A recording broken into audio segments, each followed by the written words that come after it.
یا محمد نور مجسم یا حبیبی یا مولائی، یا محمد نور مجسم یا حبیبی یا مولائی، تصویر کمال محبت تنویر جمال خدائی۔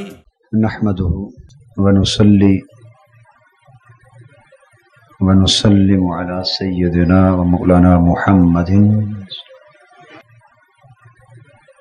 رسوله النبي الأمين المكين الحنين الكريم الرؤوف الرحيم، أما بعد، فأعوذ بالله من الشيطان الرجيم، بسم الله الرحمن الرحيم، قل بفضل الله وبرحمته فبذلك فليفرحوا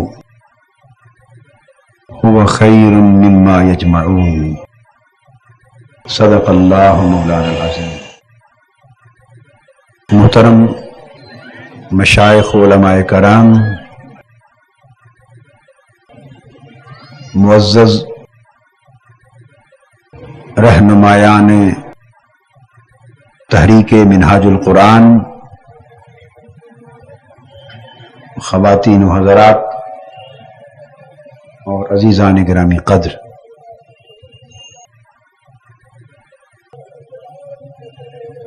اللہ رب العزت کا شکر ہے جس کی توفیق سے ہم آج حضور نبی اکرم صلی اللہ علیہ وآلہ وسلم کے میلاد مبارک کی اس مبارک تقریب میں اور اجتماع سعید میں حاضر ہیں۔ آج کے اس اجتماع میں میلاد النبی صلی اللہ علیہ وآلہ وسلم کے حوالے سے جس ایک نقطے پر روشنی ڈالنا چاہتا ہوں،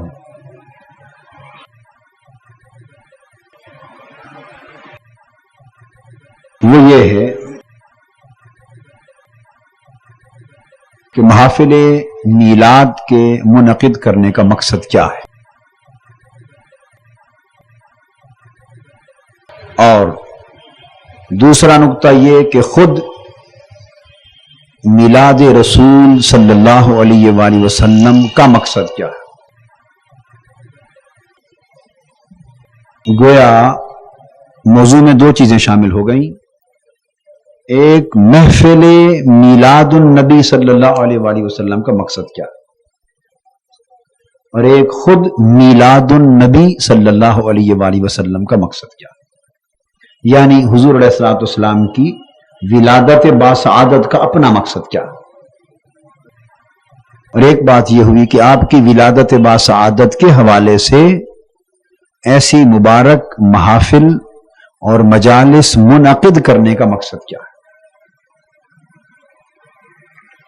آئیے پہلے کچھ گفتگو محافل میلاد النبی صلی اللہ علیہ وآلہ وسلم کے مقصد کے حوالے سے کرتے ہیں۔ یہ بات ذہن نشین فرما لیں، ہمارے ہاں بدقسمتی سے چونکہ دین کے تصورات میں، عقائد کے باب میں افراط اور تفریط کا ماحول پیدا ہو گیا ہے،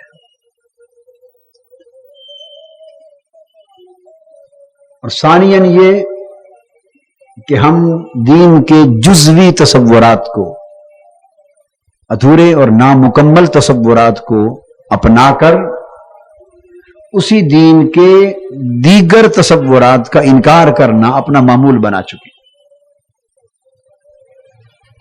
میرا مقصد یہ ہے کہ جو بات میرے ذوق کے مطابق مجھے پسند ہے اور وہ دین میں ہے، میں اسے اپنے ذوق کے مطابق قبول کر لوں گا اور اس کا یوں بیان کروں گا کہ سننے والا یہ سمجھے کہ بس سارا دین یہی ہے، اور اس کے علاوہ دوسرے جو کچھ کہہ رہے ہیں وہ دین سے خارج۔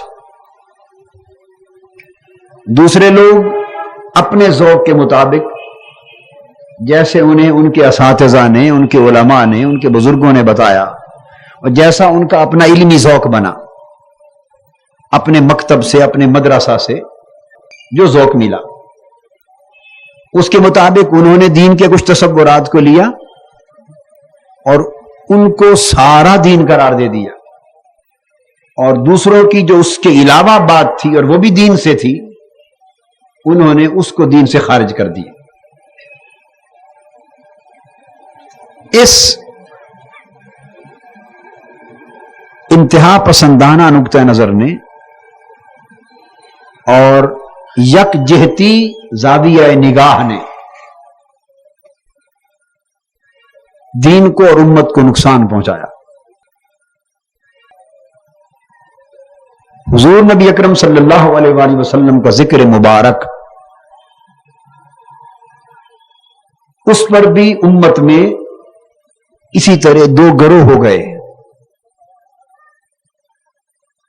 ذکر رسول صلی اللہ علیہ وآلہ وسلم عبادت، اس میں کوئی شک نہیں،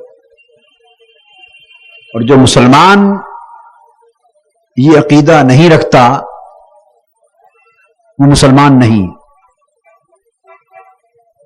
جو شخص یہ عقیدہ نہیں رکھتا وہ مسلمان نہیں ہے۔ یہ اصل ایمان، ذکر رسول صلی اللہ علیہ وآلہ وسلم عبادت، مگر اب اس ذکر رسول کے طریقے مختلف، موضوعات مختلف، انداز مختلف، اس لیے کہ حضور نبی اکرم صلی اللہ علیہ وآلہ وسلم کی ذات اقدس بہت سارے پہلوؤں کی جامع ہے، بہت سارے پہلوؤں کی جامع ہے۔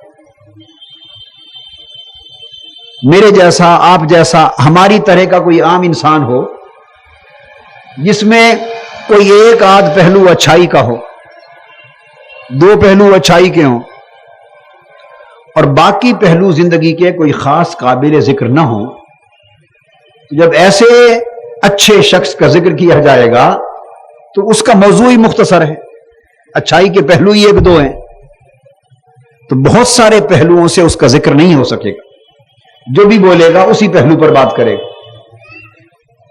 مگر ایک ایسی ہستی، ایک ایسی ذات مبارک جس کے اندر کائنات کی ساری خوبیاں،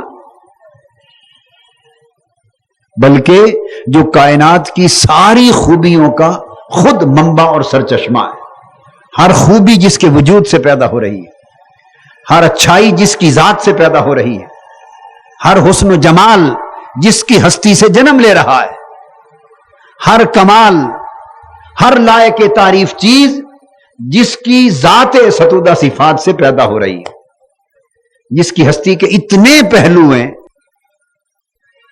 جب اس ذات کا ذکر ہوگا تو ہزار پہلوؤں سے ہوگا، ہزار طریقوں سے ہوگا، جیسا جس کا ذوق ہوگا وہ اس ہستی کے ذکر کے اسی گوشے کو لے لے گا، اپنے اپنے ذوق کے مطابق ذکر رسول صلی اللہ علیہ وآلہ وسلم کے مختلف گوشوں کو ہائی لائٹ کرنا، اجاگر کرنا، بیان کرنا، یہ امر تو امر خیر ہے، مگر یہاں فتنہ پیدا ہو جاتا ہے کہ دوسرے گوشوں کے ذکر کی نفی کر دی جائے۔ چنانچہ حضور علیہ الصلوۃ والسلام کے ذکر پاک کی محفلیں دو طریقے سے منعقد ہوتی ہیں آج کے دور میں۔ بولیے کتنے طریقوں سے؟ دو طریقوں سے۔ ایک طریقہ ہے جلسہ میلاد النبی صلی اللہ علیہ وآلہ وسلم، ایک طریقہ ہے جلسہ سیرت النبی صلی اللہ علیہ وآلہ وسلم۔ دونوں طریقے ذکر مصطفیٰ صلی اللہ علیہ وآلہ وسلم، حضور علیہ الصلوۃ والسلام ہی کا ذکر ہوتا ہے میلاد کی محفل میں، اور حضور صلی اللہ علیہ وآلہ وسلم ہی کا ذکر پاک ہوتا ہے سیرت کی محفل، مگر انداز اور طریقے دونوں عنوانات کے تحت تھوڑے سے مختلف ہو جاتے ہیں۔ آپ سوچیں گے کیسے مختلف ہوتے؟ سیرت کا طریقہ تو بالکل سادہ ہے جو آپ آسانی سے سمجھ جائیں گے۔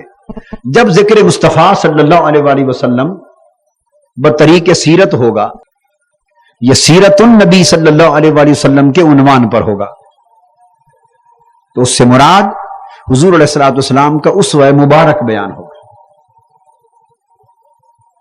آپ کے اخلاق کا تذکرہ ہوگا، آپ کے معمولات کا تذکرہ ہوگا، آپ کی تعلیمات کا تذکرہ ہوگا، آپ کی حیات مبارک کے بہت سے عملی پہلوؤں کا تذکرہ ہوگا۔ اٹھتے بیٹھتے آقا کس طرح تھے، حضور کا کھانا پینا کس طرح تھا، طرز معاش، طرز بود و باش کیا تھی، میل ملاپ کیا تھا، انداز گفتگو کیا تھا، اپنوں اور پرایوں سے برتاؤ کیسا تھا، شوہر کے روپ میں آقا کیسے لگتے تھے اور باپ کے روپ میں حضور کیسے لگتے تھے، دوستوں کے دوست کیسے تھے اور دین کے دشمنوں کے لیے دشمن کیسے تھے، پڑوسیوں کے لیے پڑوسی کیسے تھے، یتیموں کے سرپرست کیسے تھے، بیواؤں کے سہارا کیسے تھے، فوج کے لیے کمانڈر کیسے تھے، عدالتوں کے لیے جج کیسے تھے، معاشرے کے لیے مصلح ریفارمر کیسے تھے، نمازیوں کے لیے امام کیسے تھے، سامعین کے لیے خطیب کیسے تھے،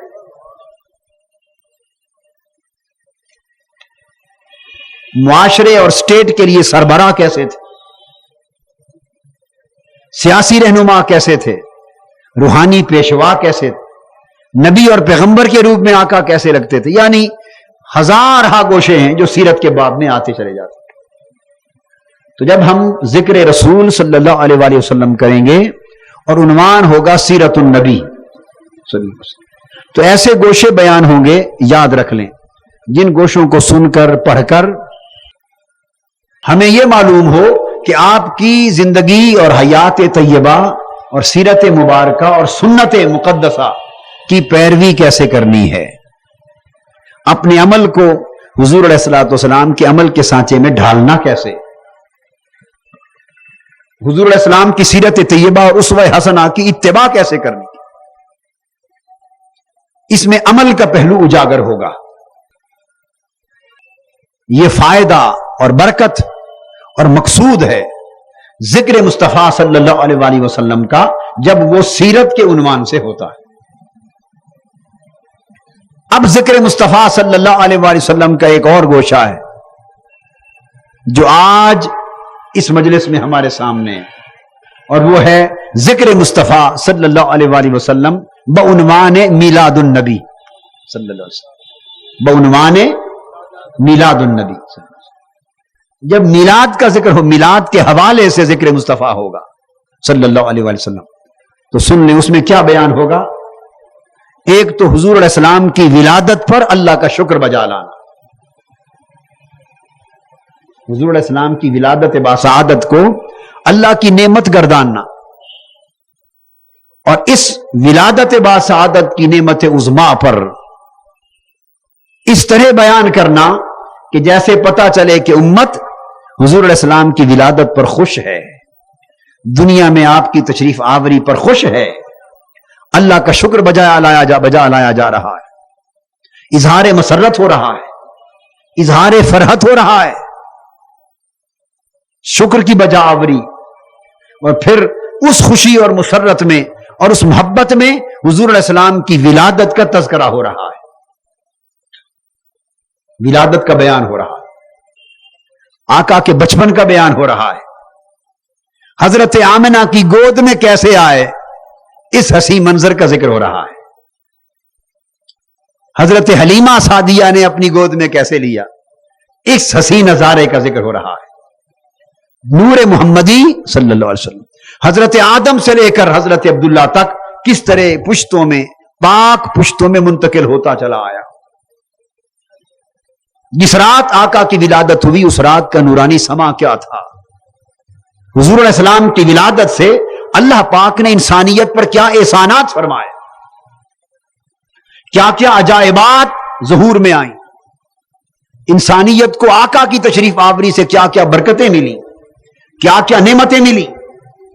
ایک تو اس کا ذکر ہوتا ہے ولادت باسعادت کے حوالے سے، اور دوسرا میلاد النبی کے باب میں جو ذکر ہوتا ہے حضور علیہ السلام کا، اس میں حضور علیہ السلام کے فضائل بیان ہوتے ہیں، یعنی مطلقاً آپ کا پیارا پیارا ذکر ہوتا ہے، بس حضور کا ذکر مقصود ہوتا ہے۔ کوئی نعت کی صورت میں کر رہا ہے،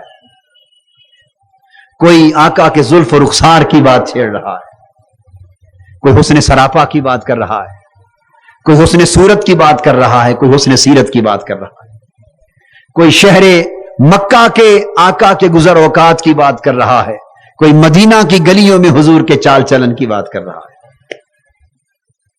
پھر حضور کے کمالات ہو رہے ہیں بیان، معجزات بیان ہو رہے ہیں، کس طرح سورج ڈوبا اور آقا کی انگلیوں کے اشارے سے اللہ نے واپس کر دیا، کس طرح 14ویں رات کا چاند چمکتا تھا اور آقا کی انگلی کے اشارے سے اس کا سینہ چر گیا، کس طرح کنکریوں پہ توجہ کی اور کنکریاں کلمہ پر اٹھی، کس طرح حضرت جابر کے گھر 2 آدمیوں کا کھانا تھا، حضور کے لعاب دہن کی برکت سے 1500 کھا گئے، کس طرح آقا کی مسکراہٹ سے اندھیرے کمرے روشن ہو جاتے، کس طرح اندھیری گلیوں میں چلتے تو ہر طرف اجالا نظر آتا، کس طرح آقا کا نور آقا کی پیشانی میں چمکتا، لعاب دہن میں برکت کیا ہوتی، پسینہ مبارک کی خوشبوئیں کس طرح ہوتی، جن گلیوں سے گزر جاتے فضائیں کس طرح معطر ہو جاتی، جدھر نگاہ کر دیتے وہاں کس طرح خیر و برکت ہو جاتی،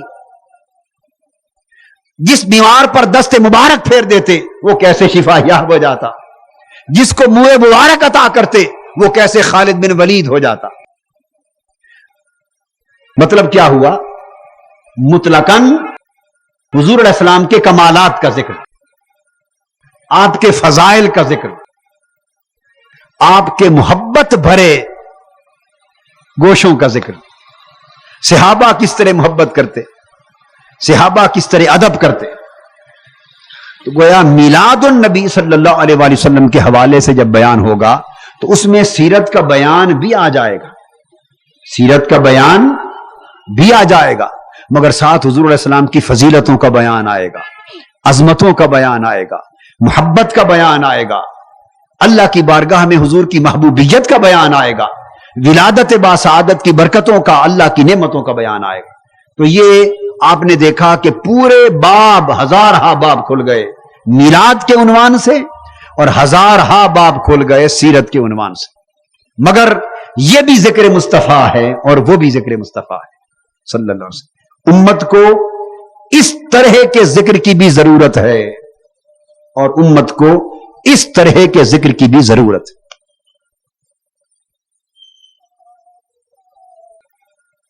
کیا ہوا؟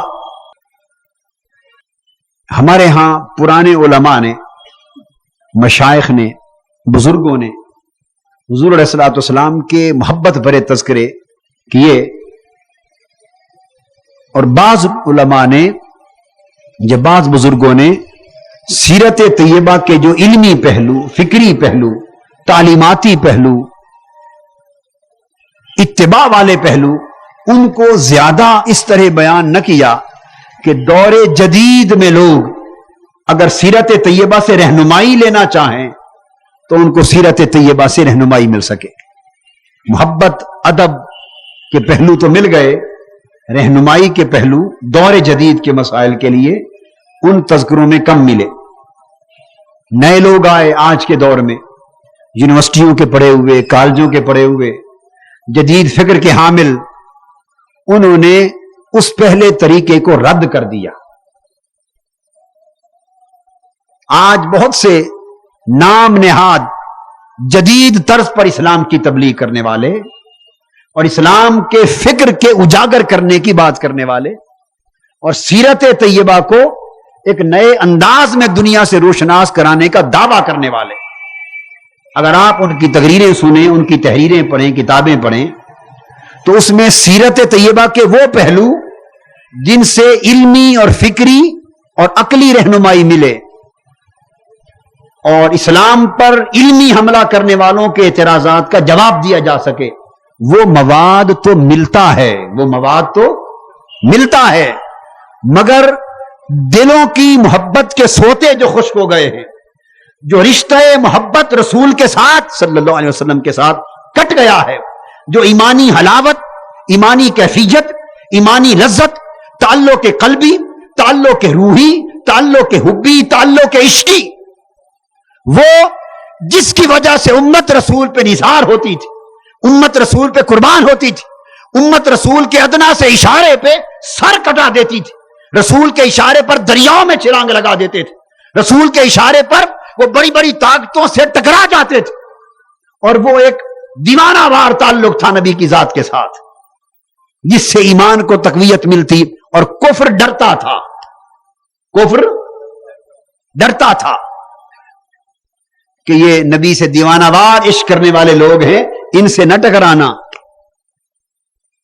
عروہ بن مسعود، کیا عروہ بن مسعود ایک شخص، ان کو حدیبیہ کے موقع پر 6 ہجری میں، 6 سن ہجری میں جب صلح حدیبیہ ہوئی، حضور علیہ الصلوۃ والسلام 1500 صحابہ کے ساتھ تقریباً تشریف لائے تھے، پڑاؤ کیا تھا۔ کافر چاہتے تھے کہ جنگ کریں، مکہ کے کافر اور مشرکوں کا خیال تھا کہ ان کے ساتھ جنگ کریں، مگر انہوں نے اپنا ایک آدمی بھیجا جاسوس بنا کر سروے کرنے کے لیے، معلومات لینے کے لیے کہ ذرا حضور علیہ السلام کا اور صحابہ کرام کے حالات کا جائزہ لے آئے، تاکہ اس کے بعد ہم ایویلویٹ کریں، تولیں اور فیصلہ کریں سوچ سمجھ کر کہ جنگ کرنا ان سے مناسب ہے یا نہیں۔ تو عروہ بن مسعود اس وقت مسلمان نہ ہوئے تھے، وہ اس وقت کافروں کے جاسوس کے طور پہ گئے اور چھپ چھپ کر حدیبیہ کے میدان میں حضور علیہ السلام کا منظر صحابہ کرام کے ساتھ اور صحابہ کرام کا منظر حضور کی ذات پاک کے ساتھ دیکھتے رہے، اور واپس آ کر انہوں نے روایت کی، بیان کیا کافروں کو، اور سفارش کی اس بات کی کہ خبردار ان سے جنگ نہ کرنا، ان سے جنگ نہ کرنا۔ انہوں نے پوچھا بھئی بتاؤ تم نے کیا دیکھا ہے آنکھوں سے؟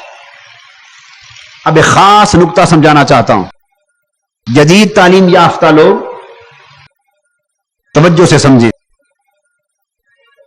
ایک خاص طریقہ بیان کیا جو عروہ بن مسعود کی آبزرویشن تھی، مشاہدہ تھا۔ اس روایت میں، یہ صحیح بخاری میں آئی ہے، حدیث کی اکثر کتابوں میں اور سیرت کی ہر کتاب میں موجود حدیث صحیح ہے، اور فضائل کی کتابوں میں بھی روایت آئی۔ انہوں نے بیان یہ کیا، یہ بیان نہیں کیا آ کر، مشاہدہ جو کیا کہ وہ نماز کیسے پڑھتے تھے، وضو کیسے کرتے تھے، مسواک کیسے کرتے تھے، کھانے پینے کا طریقہ کیا تھا، یعنی ان کی طرز زندگی، بود و باش، ان کی سیرت اور کردار کے پہلو کیا کیا تھے، اپنی رپورٹ میں وہ چیزیں بیان نہیں کی۔ دیکھیے نا، جب آپ رپورٹ کرتے ہیں کسی کو جاسوس بن کر، تو خاص خاص چیزوں کو چنتے ہیں، خاص پوائنٹس لے لیتے ہیں اور جا کے رپورٹ سبمٹ کرتے ہیں کہ یہ خاص رپورٹ۔ عروہ بن مسعود نے اپنی کانفیڈینشیل رپورٹ، خفیہ رپورٹ دی، وہ رپورٹ میں آپ کو سناتا ہوں، اور اس کے بعد آپ خود فیصلہ کریں کہ وہ تذکرہ کس نوعیت کا تھا۔ وہ تذکرہ یعنی میلاد کے طرز کا تھا یا سیرت کی طرز کا تھا؟ آپ بات کو سمجھ رہے ہیں نا؟ رپورٹ سن لیں، صحیح بخاری میں ہے۔ رپورٹ یہ کہ دیکھو ان سے مت لڑنا، یہ تو تھا ان کا آخری کنکلوژن، فیصلہ کہ جنگ کرنے کی جرات نہ کرنا، تم مار دیے جاؤ گے۔ کیوں؟ اس نے کہا وجہ یہ کہ میں نے دیکھا، اردو میں سناتا ہوں، حدیث پاک عربی میں ہے، وہ کئی بار بیان کی ہے، میں نے کرتا ہوں خطابات میں، مگر اس وقت میں خلاصہ اس کا اردو میں آپ کو بتا رہا ہوں۔ کہا میں نے خود اپنی آنکھوں سے دیکھا کہ وہ صحابہ جب اپنے نبی کی بارگاہ میں بیٹھتے صلی اللہ علیہ وسلم اور وہ کلام سنتے حضور علیہ السلام کا، تو سر اس طرح جھکا کر بغیر کسی حرکت کے بیٹھتے، ایسے لگتا جیسے سروں پر پرندے۔ اور میں نے دیکھا کہ جب حضور علیہ السلام ان کی طرف دیکھتے ہیں تو وہ ادب کی وجہ سے نگاہیں جھکا لیتے ہیں، اور جب چہرہ انور کسی اور طرف کرتے ہیں تو محبت کی وجہ سے چوری چوری نگاہوں سے چہرہ تکتے۔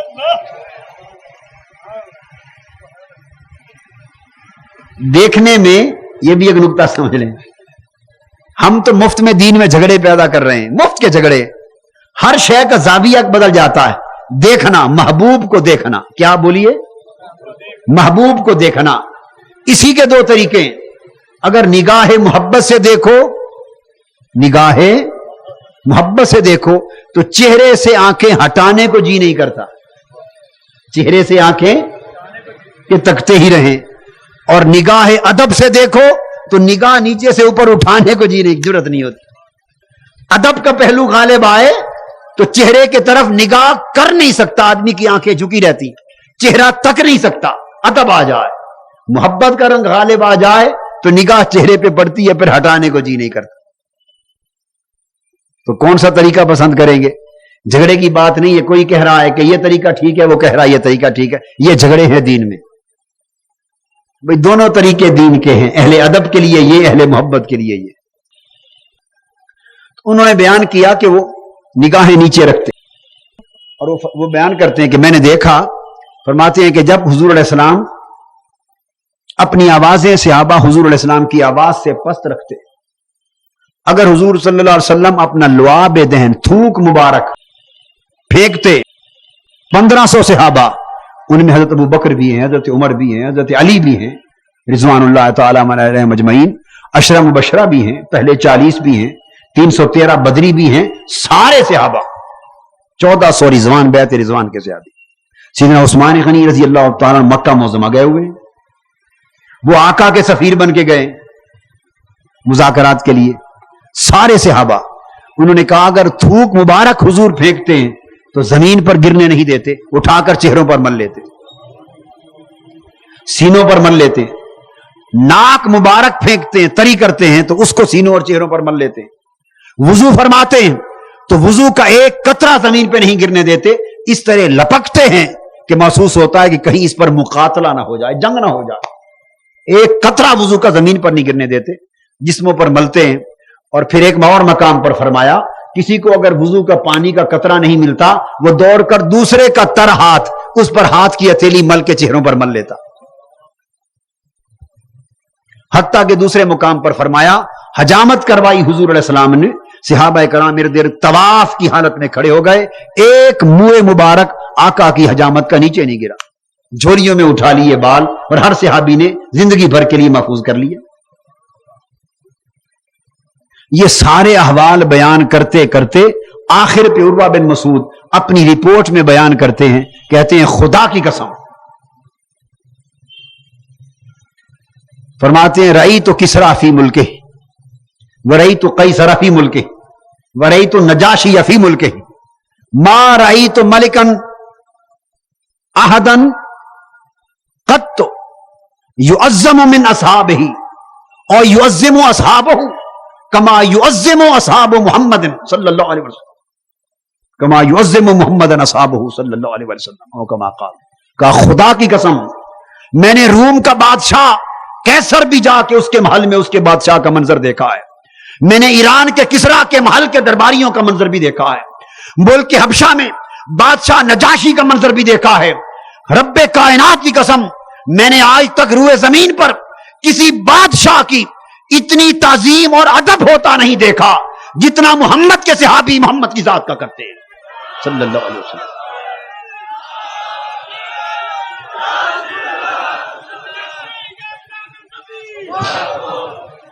اور کہا کہ وہ لوگ جو اپنے نبی کے وضو کا ایک قطرہ یا لعاب دہن کا ایک قطرہ زمین پر گرنے نہیں دیتے، وہ اس نبی کا خون مبارک زمین پر کیسے گرنے دیں گے؟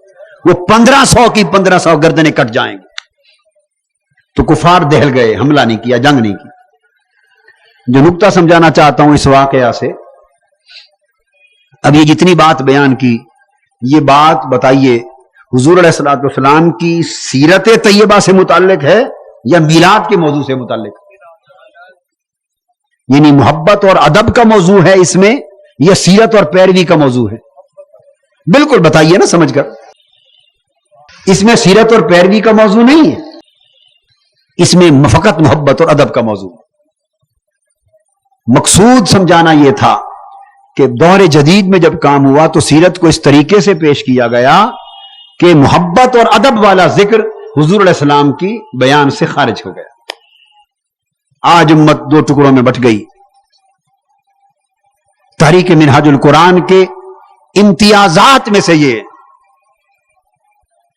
کہ حضور علیہ الصلوۃ والسلام کی سیرت طیبہ کو تحریک منہاج القرآن کے پلیٹ فارم سے علمی سیرت، عملی سیرت، فکری سیرت، نظریاتی سیرت، تحریکی سیرت، انقلابی سیرت، دعوتی سیرت، تربیتی سیرت، تبلیغی سیرت اس انداز کے ساتھ پیش ہو رہی ہے عالم کفر اور عالم مغرب کے سامنے اور نوجوان نسل کے سامنے، کہ کوئی بڑا جدید سے جدید فلسفی بھی جو سیرت طیبہ سے رہنمائی حاصل کرنا چاہتا ہے وہ الحمدللہ اسے اس کی ضرورت سے بڑھ کر سیرت طیبہ کا مواد دیا جا رہا ہے. یہ ایک انداز.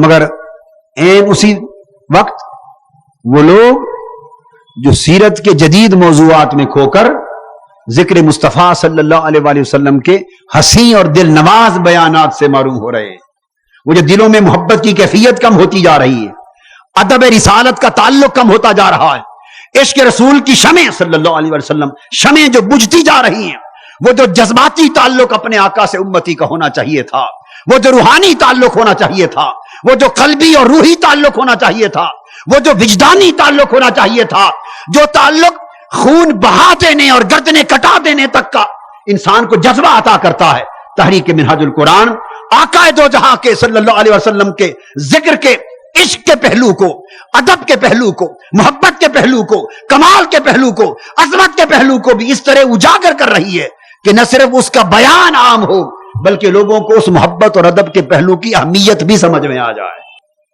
اہمیت بھی سمجھ میں آ جائے کہ اس کا فائدہ کیا ہے، اس کی ضرورت کیا ہے. اور اس طرح امت میں جو خلیج پیدا ہو رہی ہے، محبت اور ادب اور سیرت اور رہنمائی دونوں پہلوؤں کو ملا کر امت کو پھر ایک وحدت کی طرف لایا جا رہا ہے.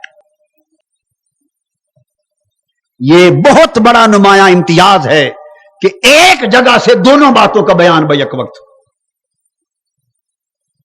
اور اس خلیج اور فرق کو بیک وقت مٹایا جائے اور امت کو دونوں چشموں کے فیض امت کے لیے عام کیے جائے.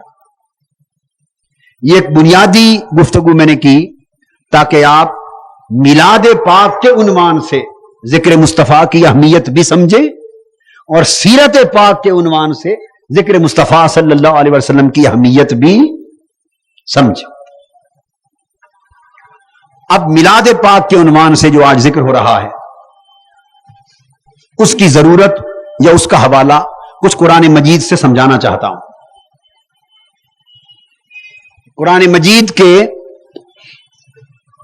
اسلوب میں سے ہے، قرآن مجید کے طریقے میں سے ہے کہ بعض اوقات انبیاء علیہ السلام کا ذکر کرتا ہے، اور یہ اللہ پاک کی سنت ہے.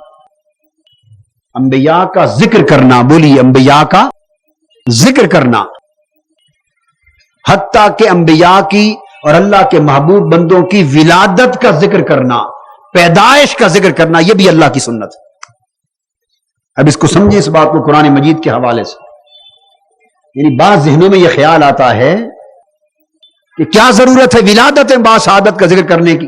بھائی مقصد بیان کیا جائے، سیرت بیان کی جائے، ان کی تعلیم بیان کی جائے. ولادت ہو چکی، ولادت ہو گئی، اللہ کا فضل ہوا، ہم پر نعمت ہوئی، مگر ولادت کا بیان کرنے کی کیا ضرورت؟ یہ ایک سوچ ہے یا نہیں ہے؟ بولیے. نہیں ہے؟ اگر نہیں ہے تو اس پہ روشنی نہیں ڈالتا. اگر یہ سوچ پائی جاتی ہے تو اس کا ازالہ کرتا ہوں. پائی جاتی ہے کہ نہیں؟ اور یہ عام ہوتی جا رہی ہے یا نہیں؟ جی عام. یہ سمجھانا چاہتا ہوں کہ انبیاء، جب میں نے کہا کہ انبیاء علیہ السلام کا ذکر ہی فقط عبادت، تو فقط اتنا ذکر کرنا اللہ کے کسی محبوب نبی کا، رسول کا، کہ وہ بیٹھے فلاں مجلس میں انہوں نے یہ فرمایا، بس اتنا ذکر کرنا بھی عبادت. اس بات کو سمجھ لیں اچھی طرح. یعنی اللہ کے نبی کا فقط ذکر کرنا، کسی حوالے سے ذکر کرنا، یہ بھی اللہ کی سنت. اب قرآن مجید کا مطالعہ کرے. اولاً سب سے پہلے قرآن مجید نے کہا، مثال دیتا ہوں، وَاذْكُرْ فِي الْكِتَابِ إِبْرَاهِيمَ إِنَّهُ كَانَ صِدِّيقًا نَبِيًّا. انبیاء کا ذکر کرنا فقط ذکر کرنا، یہ کتنا خیر، کتنی برکت، کتنی رحمت، اللہ کی سنت اور کتنی عبادت، اس کی سند قرآن مجید سے لیتے۔ فرمایا اللہ پاک نے اے حبیب صلی اللہ علیہ وسلم ابراہیم کا ذکر کتاب میں کر، کتاب یعنی قرآن میں ابراہیم کا ذکر بھی کر۔ انہ کان صدیقا نبیا، وہ بہت صدیق سچائی والے اللہ کے نبی تھے۔ سیرت کا بیان بھی آ گیا، اور مطلقاً وذکر فی الکتاب ابراہیم، اے میرے محبوب اپنی کتاب میں میرے ابراہیم کا ذکر بھی کر۔ تو حضرت ابراہیم علیہ السلام کا ذکر کرنے کا حکم دیا۔ ایک اور مقام پہ فرمایا وذکر فی الکتاب موسیٰ، میرے حبیب اپنے قرآن یعنی کتاب میں میرے موسیٰ کا ذکر کر۔ انہ کان مخلصا وکان رسولا نبیا، موسیٰ کا ذکر کر۔ آگے فرمایا وذکر فی الکتاب اسماعیل انہ کان صادق الوعد وکان رسولا نبیا، اے میرے حبیب صلی اللہ علیہ وسلم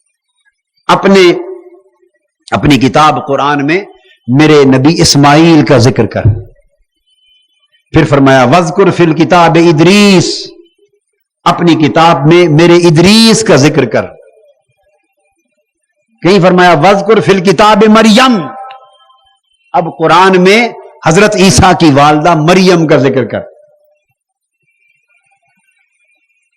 اور سارے انبیاء علیہ السلام کا ذکر کیا۔ یہ قرآن ذکر مبارک ہے چونکہ اس میں نبیوں کی بات آئی ہے، نبیوں کا ذکر آیا۔ تو قرآن مجید نے انبیاء علیہ السلام کا ذکر کرنا، اس کو اللہ کی سنت کے طور پہ پیش کیا، اللہ کے حکم کے طور پہ پیش کیا، اور حضور علیہ السلام کی بھی سنت ہو گئی۔ اور پھر یہ ذکر تھا ذکر سیرت۔ اب انبیاء کا ذکر میلاد بھی قرآن میں ہے۔ انبیاء کا بولیے ذکر میلاد بھی قرآن میں۔ کتنے انبیاء ایسے اور اللہ کے محبوب اور برگزیدہ بندے جن کی پیدائش کا ذکر اللہ پاک نے قرآن مجید نے کیا۔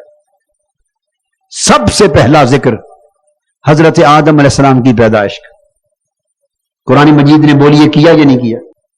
جی، جب فرمایا اذ قال ربک للملائکۃ انی جاعل فی الارض خلیفہ، حضرت آدم علیہ السلام کی پیدائش کا ذکر ہو رہا ہے۔ اور یاد کرو وہ وقت جب آپ کے رب نے فرشتوں سے کہا میں زمین میں اپنا خلیفہ یعنی حضرت آدم کو پیدا کرنے والا۔ ایک نہیں کئی مقامات پر حضرت آدم علیہ السلام کی پیدائش کا ذکر تفصیل کے ساتھ آیا۔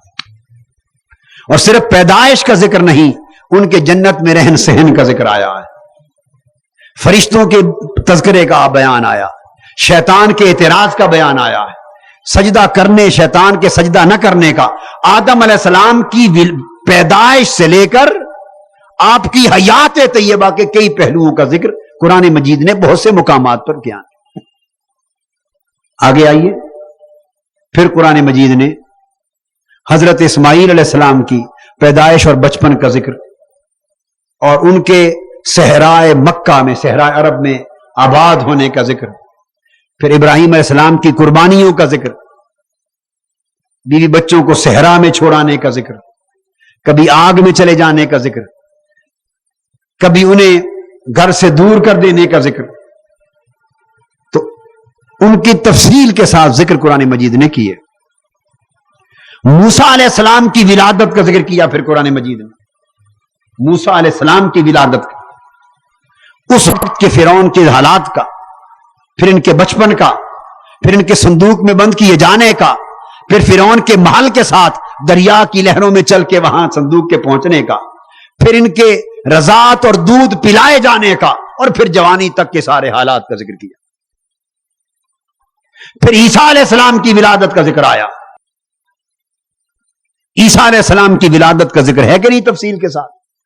کس طرح جبرائیل امین آئے، کس طرح انہوں نے روح پھونکی، کس طرح حضرت مریم رضی اللہ تعالیٰ عنہ کو امید ہوئی، کس طرح آپ کو درد ہوا۔ یعنی دیکھیے قرآن مجید نے اس ذکر میں حضرت عیسیٰ کی ولادت کے ذکر میں کیا کیا موضوع لیا ہے۔ یعنی حضرت مریم رضی اللہ تعالیٰ عنہ کو حضرت عیسیٰ کی ولادت کے وقت جو تکلیف ہوئی اس تکلیف کا بیان قرآن نے کیا. وہ جو شرمائی اس شرمانے کا ذکر قرآن نے کیا ہے. اللہ پاک نے پھر فرمایا کہ پردہ کر لو، اس پردے کا ذکر کیا ہے. پھر تکلیف کے لیے اللہ پاک نے پانی مہیا کیا، کھجوروں کے پھل دیے، اس سے تکلیف دور ہو گئی، اس کا ذکر کیا ہے. پھر عیسیٰ علیہ السلام کی ولادت کا ذکر کیا ہے، پھر ان کی پریشانی کا ذکر کیا ہے، پھر قوم کے رشتہ داروں کے تانوں کا ذکر کیا ہے اور تانوں کے جواب کا ذکر کیا ہے، پھر پنگورے میں عیسیٰ علیہ السلام کے بولنے کا ذکر کیا ہے. یہ سارا بیان قرآن مجید میں میلاد عیسیٰ کا بیان ہے یا نہیں؟ بولیے نا، ہے کہ نہیں میلاد عیسیٰ کا بیان؟ میلاد موسیٰ کا بیان، میلاد آدم کا بیان، میلاد حضرت عیسیٰ کا بیان، پھر ولادت حضرت مریم کا بیان، ان کا بیان آیا. قرآن کہتا ہے اذ قالت امرأۃ عمران رب انی نذرت لک ما فی بطنی محررا فتقبل منی. جب حضرت عمران کی بیوی نے اپنے دل میں آخائش کی، حضرت عیسیٰ علیہ السلام کی نانی، حضرت عیسیٰ علیہ السلام کی نانی اماں نے منت مانی کہ مولا جو میرے پیٹ میں ہے قبول کر، میں تیری راہ میں وقف کر دوں گی. آگے پھر تفصیل ہے سورہ آل عمران میں. اور قرآن کہتا ہے کہ پھر وہ پیدا ہوئی تو وہ بچی تھی، اور قرآن کہتا ہے کہ وہ پریشان ہوئی. پھر تذکرہ ہے، پھر بیان ہے، پھر اللہ کا جواب ہے، پھر ولادت کے بعد ان کی پرورش ہے، پھر کاہنوں کی قرآن اندازی ہے کہ اس مریم کی پرورش کون کرے. پھر حضرت زکریا کا پرورش کرنے کا بیان ہے، وکفلھا زکریا. پھر بند کمرے میں حضرت مریم کے پاس بے موسم پھلوں کا بیان. گویا حضرت مریم کی ولادت کا ذکر لے کر بچپن اور پرورش کے سارے حالات کا بیان ہے. بولیے، ذکر میلاد، میلاد ولادت اور پیدائش کو کہتے ہیں، آ گیا. پھر حضرت یحییٰ علیہ السلام کی ولادت کا ذکر کیا، قرآن نے بیان کیا. سورہ مریم میں جب حضرت زکریا نے اللہ کی بارگاہ میں التجا کی، قال رب انی وہن العظم منی واشتعل الرأس شیبا ولم اکن بدعائک رب شقیا وانی خفت الموالی من ورائی وکانت امرأتی عاقرا فہب لی من لدنک ولیا. دعا مانگی کہ مولا بوڑھا ہو چکا ہوں، ہڈیاں جواب دے رہی ہیں، بڑھاپا آ گیا ہے، بال سفید ہو رہے ہیں، بیوی باج ہو گئی ہے، میرا وارث کوئی نہیں بننے والا. مولا اس بڑھاپے میں کرم کر. جو حضرت مریم کو بند کمرے میں بے موسم پھل عطا کر سکتا ہے، وہ رب زکریا کو بے موسم بیٹا بھی عطا کر سکتا ہے. بیٹا عطا کر. تو قرآن نے ذکر کیا، اللہ پاک کی طرف سے ندائی فرشتے نے آ کے کہا یا زکریا انا نبشرک بغلام اسمہ یحییٰ لم نجعل لہ من قبل سمیا. اے زکریا مبارک ہو، ہم نے تیرے بڑھاپے میں تمہیں بے موسم پھل یحییٰ کا عطا کر دیا علیہ السلام. ان کی ولادت کا ذکر آگے سارا ذکر ہے. یعنی آپ اندازہ کریں کہ دعا کا ذکر، عطا کا ذکر، ولادت کا ذکر، اور جب یہ خوشخبری سنی کہ بچہ پیدا ہوگا تو دل میں انسانی تقاضے، بشری تقاضے کے تحت ایک خیال آیا کہ میں اتنا بوڑھا ہو چکا ہوں، بیوی میری بانجھ ہو چکی ہے، میرا بیٹا کیسے پیدا ہوگا. ایک خیال ہے. وہ جو دل میں خیال آیا اور اللہ کی بارگاہ میں سوال کیا، اس خیال اور سوال کا بھی ذکر قرآن میں.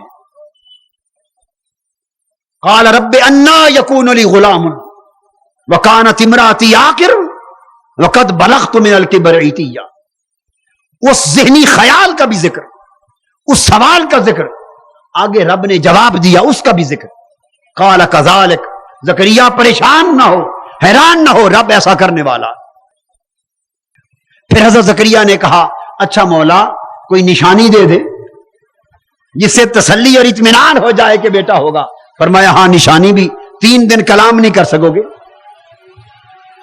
مقصد بات کرنے کا یہ ہے کہ قرآن مجید کو پڑھ کے دیکھو تو رب کائنات کی اپنی سنت ہے نبیوں کی ولادت کا ذکر کرنا. اللہ کی اپنی سنت انبیاء کے میلاد کا ذکر کرنا. میلاد ولادت کو کہتے ہیں، یاد ہے. انبیاء کی ولادت کا بیان سنت الہی ہے. ان کی ولادت کے وقت کے حالات کا بیان. ہم جب کہتے ہیں آقا کی اس طرح ولادت ہوئی، اس طرح نور محمدی حضرت عبداللہ کی پشت میں آیا، اس طرح نور محمدی حضرت آمنہ کی پشت میں آیا، تو بعض اوقات سوال ہوتا ہے کہ ان باتوں کے بیان کرنے کی ضرورت کیا ہے؟ اگر ضرورت رہی تو یہاں سوال یہ ہے کہ اس بات کے کرنے کی ضرورت کیا تھی کہ جبرائیل آئے اور کہا مریم تمہیں بیٹا دینے آیا ہوں. حضرت مریم نے کہا میری تو شادی نہیں ہوئی، کیسا ہوگا؟ جس طرح یہ باتیں رب نے اپنے نبی کے ولادت کے باب میں ولادت کے سارے واقعات بیان کیے. کیوں؟ تاکہ لوگوں کو پتا چلے کہ نبی کی ولادت کی تفصیل سے ذکر کرنا خدا کی سنت. تو تم بھی جس طرح قرآن دیگر انبیاء کی ولادت کے ذکر میں بہت سے واقعات بیان کرتا ہے، لوگوں وہ تو دوسرے نبی تھے، اور جب سارے نبیوں کے نبی کی بات آئے، سارے پیغمبروں کے پیغمبر کی بات آئے، سب رسولوں کے رسول کی بات آئے، محبوب کبریا کی بات آئے، وجہ تخلیق کائنات کی بات آئے، اور وہ جس کے لیے سارے نبی دنیا میں پیدا کیے گئے، جب اس کی ولادت کا ذکر آئے تو تم بھی حضرت عبد المطلب سے شروع کرو اور سارے حلیمہ سعدیہ کے گاؤں تک کے واقعات بیان کر دیا کرو.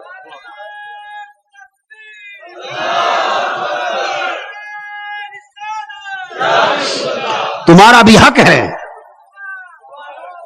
تمہاری بھی ذمہ داری ہے کہ نبی کی ولادت کے اسی طرح یہ کیوں سنت بنائی اللہ نے؟ تاکہ تمہیں اپنے نبی کی ولادت کے ذکر کا طریقہ آ جائے، نبی کے میلاد کے ذکر کا طریقہ آ جائے. کوئی پوچھے حلیمہ سعدیہ کی وہ جو سواری تھی کمزور جس پر حضور علیہ السلام بیٹھے تو طاقتور ہو گئی، ان باتوں کے بتانے کی کیا ضرورت ہے؟ وہی ضرورت ہے جو اللہ پاک نے باتیں بتائی ہیں، جو میں نے ابھی آپ کو آیتیں سنائی. کس کس نبی کی ولادت کا ذکر اللہ نے کس کس طرح کیا، جو دلوں میں خیال آئے وہ بھی بیان کیے. بھائی بچے کی ولادت کے وقت درد ہوتا ہے کہ نہیں ماں کو؟ بولیے. بچے کی پیدائش کے وقت ماں کا درد کوئی عجیب چیز ہے؟ کوئی عجیب و غریب چیز ہے؟ یہ معمول کی چیز ہے، معمول کی چیز ہے. وہی درد حضرت مریم رضی اللہ تعالی عنہ کو ہوا، اس کا بیان کرنا کیا حکمت اور مصلحت ہے؟ قرآن اس درد کا بھی بیان کرتا. انہیں درد ہوا، اللہ پاک نے فرمایا مریم یہ کھا لے درد دور ہو گیا. تو اگر ایک نبی کی ولادت کے وقت ان کی والدہ ماجدہ کو ہونے والے درد کا ذکر بھی اللہ نے قرآن میں کیا ہے، تو حضرت آمنہ کی گود میں نور حق کی آمد کی ایک ایک بات کا ذکر ہم کیوں نہ کریں؟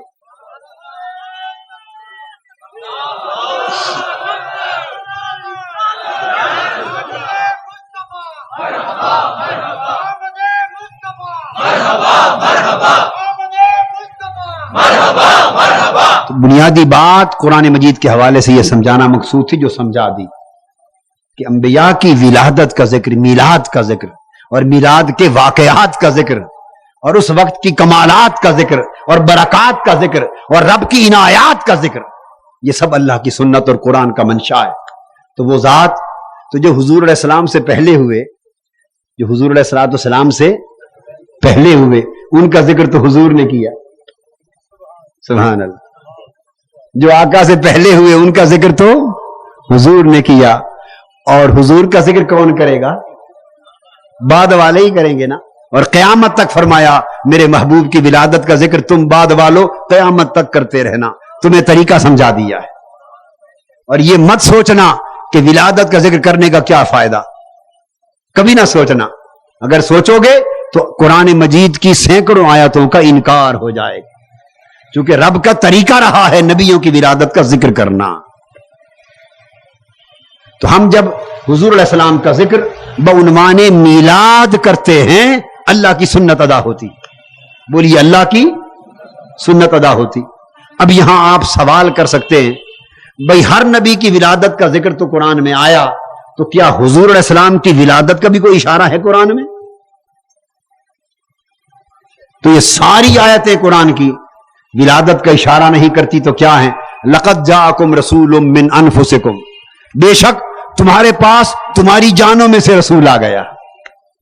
یہ رسول کی ولادت کا ذکر. والذی بعث فی الامیین رسولا،